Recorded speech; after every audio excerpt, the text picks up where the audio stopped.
మంతుకింతున్నదో మన రాధకింతున్నదో ఏమి ఏదో అక్కడెక్కడికి పశ్చిమ పరముగో సహసహాయ సూరవతనికి తోడు లేకుండా మసిపెట్టి పూసిన మన కదా ఈ రాధ బలము బ్రహ్మ రాసిన రాత బాధ్యతో చెక్కిన పోదు బండకేసి దూర్చిన పోదు మన అందులోపల మన వంతున ఈ సంతాన యోగం లేదనుకోని భార్య భర్తలు వస్తున్నారట ఆ యొక్క దానము తండ్రి అన్నారు దాన ధర్మములు ఏదుకుండా వెళ్ళిపోవగా 7 బండ్ల ధనం మురిసిపోయింది కానీ అమ్మ ఒక్క దేవుడు మెచ్చలేడు ఓడి కట్టలేడు తిరిగి వస్తుండగా హరివి లోపల మా దేవుడికున్న మండపాలు కలిగి సీతావస్థలకు వచ్చిన అయ్యయ్యో ఏ గుడి లోపల ఏ దేవుడు మై ఉన్నదో నాదా అడుగులు కలిపి తగ్గి పూజ చేసి పోదాము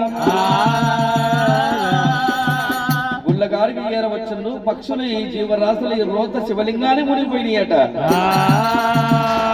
భార్యాభర్తల శివలింగాన్ని పక్షుల రోత తీసినారు శివలింగాన్ని మాత్రమైన లీలతో శుద్ధి చేసి పాలతో అభిషేకం చేసి